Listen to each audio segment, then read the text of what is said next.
Hello, and I'm back again.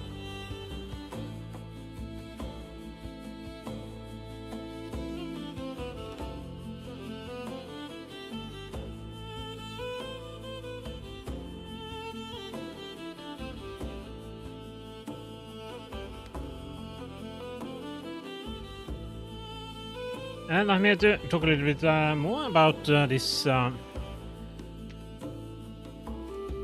isekai story I'm working on. And I have been reading through what I have written so far, and I have gotten quite far along in the text. I would say it's only the first draft, so let's say it this way. There might be some room for improvement in the way it's written, but that's okay. I think the thing that's most important at this stage is simply just let the creativity flow and try to get something down on paper, or not really paper, but at least try to write something, and that's what I've been doing, not really thinking much about whether it's great fiction or anything like that, but trying to at least put together a coherent story, and doing this by writing the story from the first page and continuing from there. And I have to say that earlier today, I did manage to finish. I'm not exactly sure what I finished. I guess you could say. I think it's perhaps best to describe it as the end of the first part of the first book, something like that. I don't know if there will be more than one book, so it's at least the first part of the initial story arc. So it is an sort of temporary ending that doesn't try to resolve all the characters, storylines, and so on, threads that have been introduced, but at least provides some kind of closure for some of the events that have happened. And when I say not all of them, I mean that there are things that happened in the story so far, that, or up to that point, that will lead to events that will happen shortly after this point that I have reached, but still, it wasn't really planned, part of a grand plan or design. But when I wrote the text to the point where I came, I realized that this is a good point to sort of at least take a temporary break.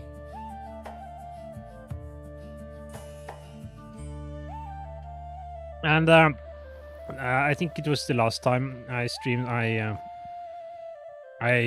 mentioned that I was sort of, if not necessarily stuck, I was at least in a point where I had to do some thinking about how I should take the story further from that point. And as I might assume from what I just said, I managed to sort of overcome these difficulties, find solutions to problems that presented themselves, and continue on until I reached sort of at least temporary form of closure.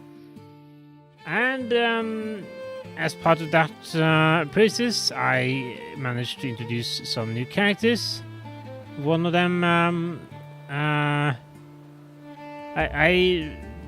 deliberately, or as part of a conscious process, I created two characters. One of them hasn't shown up yet, and the other only made some minor. She's sort of been present for some parts of the last part of this storyline, but only to a very minor degree. And then there was this third character that I hadn't really planned on putting there anyway, but it turned out so well, and he ended up being such an integral part of the story that well, it sort of worked itself out. And I guess this is not the best way of writing this type of fiction, but still, as long as it works, I'm happy. The last time I told I rather read this story for the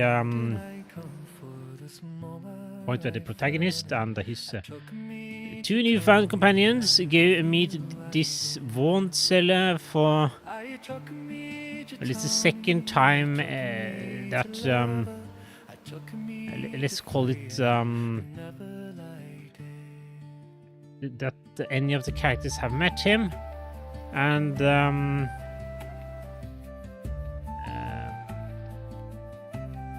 they go meet him again. Well, there are several reasons for why they meet him. One is that one of the characters, Ilareth, the elven princess, had purchased some wands from him, a significant quantity of wands, and she went to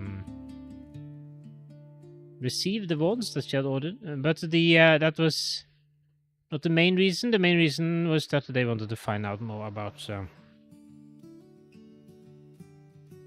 these wands that the wand seller was selling. There was a suspicion that there might be some deliberate shenanigans with regards to how these wands are produced and so on. And that's what the part of the story that I read last time was about. And I thought I'd read a little bit further today. I won't be able to get all the way to the end as far as I've written, but at least try to read the part where the company sits down and discusses what happened when they visit the wand seller for a second time. And we might as well start there at once. And now, and so last time we ended with we left shortly thereafter, the wand seller and one of his associates seeing us off, while the other was looking up at the damaged ceiling. We returned to the inn. Each carrying a crate of wands, we returned to the meeting room. This time, our visit also included a significant food and drink order. It had been an exciting evening, and both Ilareth and Onyx seemed to be looking forward to the food just as much as I was. And the plates were quite impressive when they arrived. Both Ilareth and Onyx were royalty, so their expectations for a simple meal was quite different from the dinners I usually had. Usually something pre-made from a convenience store. There were at least 4 or 5 different types of meat, several types of side dishes, like potatoes, fried in some type of sauce, fish soup, arrowhead, I presume, salads, and much more. I tried what looked like and tasted like beef and some sort of huge whole turkey, and it was all excellent. Ilareth and Onyx both set it with great enthusiasm, and I did the same.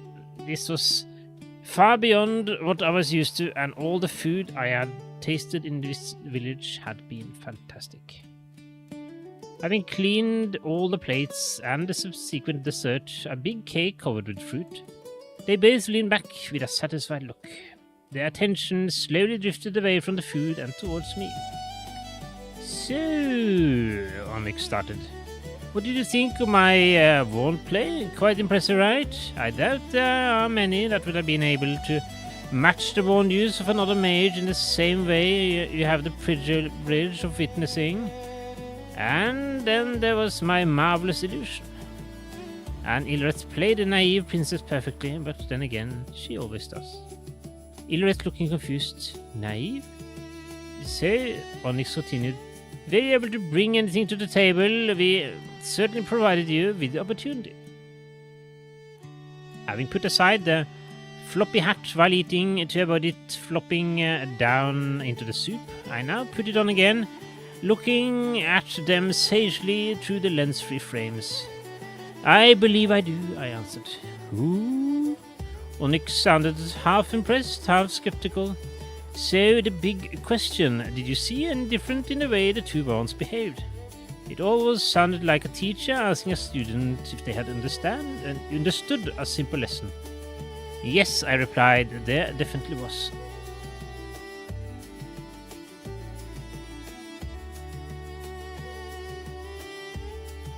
Pursing her lips, Onyx asked, in what way? The wand used by the associate didn't have any leak of magic that I could see. It appeared to be much better designed, having an additional ring near the handle that saw the magic flowing down from the tip. Oh. Onyx sounded almost disappointed, then showed a brilliant smile, very much filled with very white and somewhat scary-looking teeth. Correct! Like she was a teacher complimented a diligent student. The ring, made of elder stone, has high capacity for absorbing magical energy, and it absorbs the magical runoff from the active part of the wand. You say it seems to be better designed, and that is true, but both wands have the same problem. The magic runoff is the result of inefficiency in the active part of the wand, which is unable to fully transform the energy the wand pulls from the environment around it to the effect that the wand produces. The runoff travels down the wand, potentially creating all sorts of problems, but the improved design collects the magical energy, and it might then be absorbed by an active part again, giving a little more power. It might be a sign that Belloc is the source of the wands, Onyx continued. This wand design is outdated, not something I would use, but a variant of the design using Elder Stone is a sort of improvement that I could see them doing. They didn't really make any fundamental advances in magical knowledge, but they had many of these minor improvements. They had enough of these to be a formidable force in their time. Why would anyone buy these wands if they are so outdated? I asked. Ilrith broke in. I can probably answer this one. She smiled at me. What Onyx considers outdated and what can be purchased from wand seller are two very different things. The wands are also produced in high numbers, so maybe this type of wand is simpler or cheap to produce. Onyx waving desistingly. If one was so boring that one wanted to create a simplistic wand like that, sure.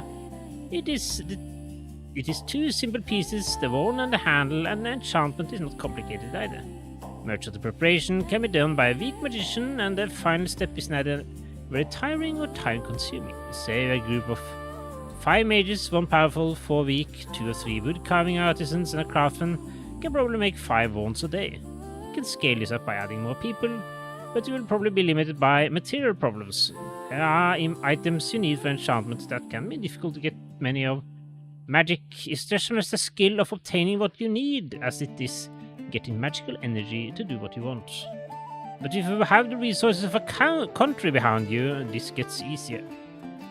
I wondered if she was talking about herself or Belrock when saying this. Was Onyx some kind of nightmare princess that made the bureaucrats responsible for budgeting and a kingdom cry and have nightmares about her spending on magical items? It certainly makes this Belrock country seem suspicious, I noted. Do you have any way of finding out where the wand maker gets the wands from? Onyx replied. There are always ways, but many of the alternatives are time-consuming, cumbersome, and without any guarantee of success. Yes, I commented. It would have been nice if the receipt had country of origin or something written on it. Ilrith's eyes widened in sudden recollection, almost spurting the contents of what she was drinking all over the table. What? Onyx asked. There's something like that on the receipt? No, Ilrith answered, but maybe almost as good. I noticed it earlier today without thinking more about it at the moment. She went to the crate I had been carrying, looking at each of the sides of the crate and then nodded satisfactorily. She turned the crate, and on the side was a note attached to the side of the crate. Both me and Onyx kneeled down beside the crate, looking at the note. It seemed to be something like a packaging slip, attached by the carrier. It said something like this. Belrock National Trade Company package delivery. Contents: wands, fire magic, times 500, weight 10 kilograms. Package origin: Mount Lava Lake, Belrock. Package destination: Glade Hill Village, Stern Wild Kingdom. Delivered to Velor Brightfist, Glade Hill Village. Tax, tools, magic. Illerith looked a little embarrassed. I should have thought of it earlier, but Belrock Trade Company has become so common a sight that I did not think anything more of it at the time. But this does provide us with some answers. And some new lines of inquiry. Hehehe. Unix laughed her evil laugh. You won't escape us now, fiends of Belrock. And, okay. So, I have written a little bit more, but eventually I haven't copied it to the correct server, so I guess I might as well end it here.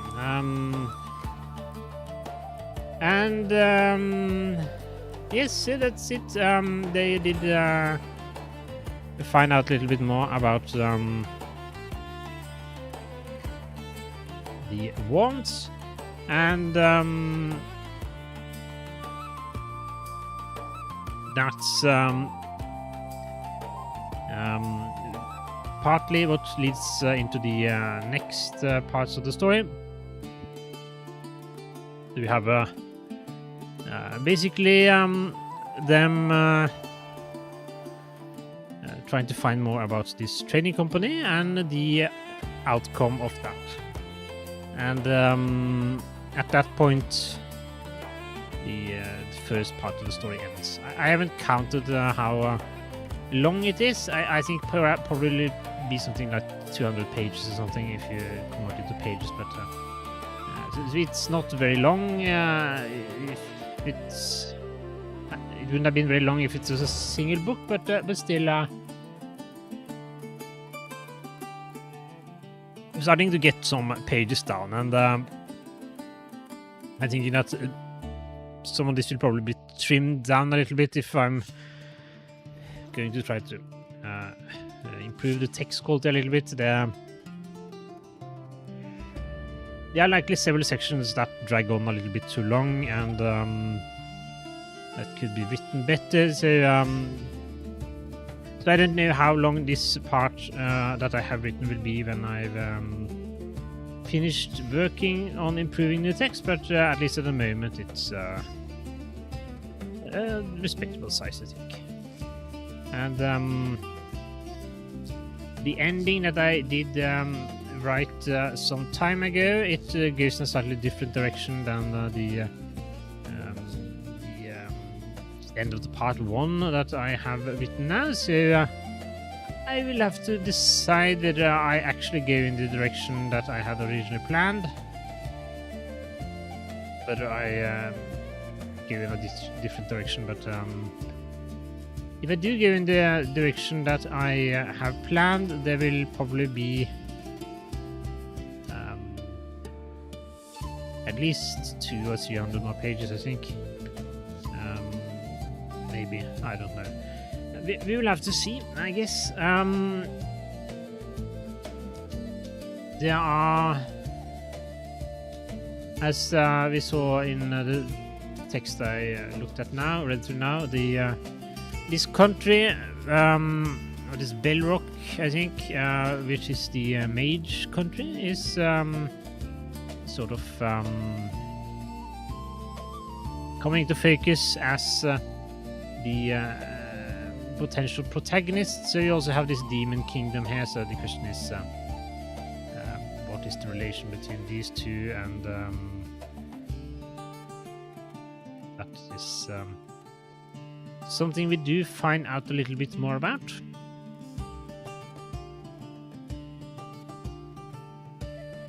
But I don't really know how all the pieces will fit together quite yet, so we'll see. It's nice to have a sort of general goal, but probably best not to try to force the story too much in that direction if it doesn't want to go in that direction. So try to let it develop naturally at the moment, and then potentially upon completion or upon reaching some kind of temporary endpoint such as I have now, try to look back at what one has written and potentially try to restructure a little bit.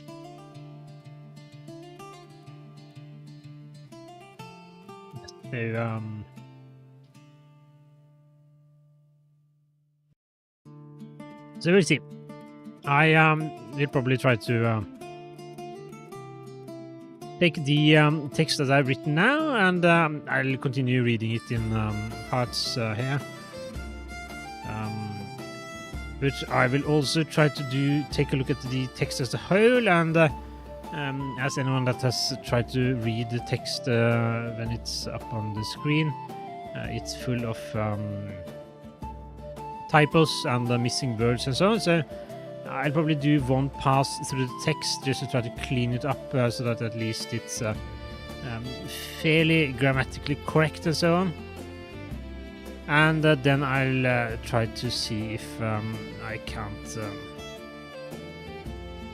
analyze it a little bit, see if there are some more deeper structural changes that I want to do. And then there's also the cosmetic is the right thing, but the flavor text perhaps, such as the dialogue between different characters when they are talking, and you have quite a lot of royalty in this story, and you have the character which is from our world, and then you have the commoners from this isekai world, and presumably the use of language differs. So so there's a cleanup to be done with regards to that also, to ensure that there aren't too many oddities that sort of pulls one out of the story. And then there's also the general world building, and I have written some minor notes trying to collect things like country names, character names, and so on. And I should probably at one point try to flesh out some of these things also. I have been a little bit reluctant to try to do too much of that, so that I'm freer to sort of let the story go where it goes. But at one point I'll have to try to flesh out the background details.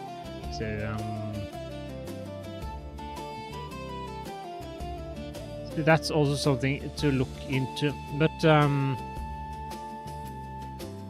anyway, I will try to clean up the text on a purely sort of spell checker level, and then I'll try to see if I can't get some general feedback on the story as by itself, and on individual parts of the text, such as the dialogue and so on. And I'll try to generate a world map, perhaps. Interesting to see, if nothing else. And there's also the characters. I have made some graphics for Iloveth, the elf, with the big battle axe. I still haven't tried to create anything for Onyx. I should do that.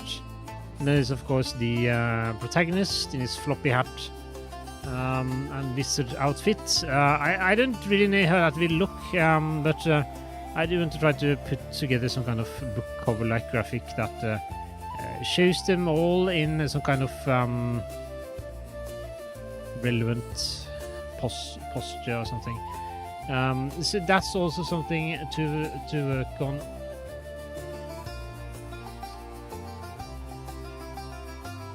And I guess when I had some progress on that, I tried to split up the text in parts, and then gradually try to publish them on some sort of serial novel site. There are a couple of these. And at that point, I'll try to take one part of the story, so corresponding to a couple of pages, presumably, and then try to do some additional quality control on that text before I upload it. So hopefully the text that I try to publish at that point will be a little bit cleaner and enjoyable to read than what I have now. But I still think it's nice to have some kind of record of the initial, the raw text that I wrote initially. Not that probably I know parts of myself that cares, but I think it's nice to. There might be changes that lead to differences in the story compared to how it is now. So it's nice to have a record of the initial version. I think that's really enough for today.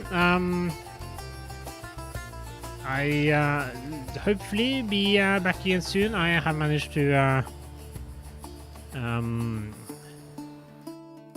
get some things in my personal life resolved, meaning that there's hopefully more time and energy for other things, such as this project. But until that time, I think I'll just say bye-bye. Thank you for listening and watching, and I'll hopefully be back soon. But for now, bye-bye.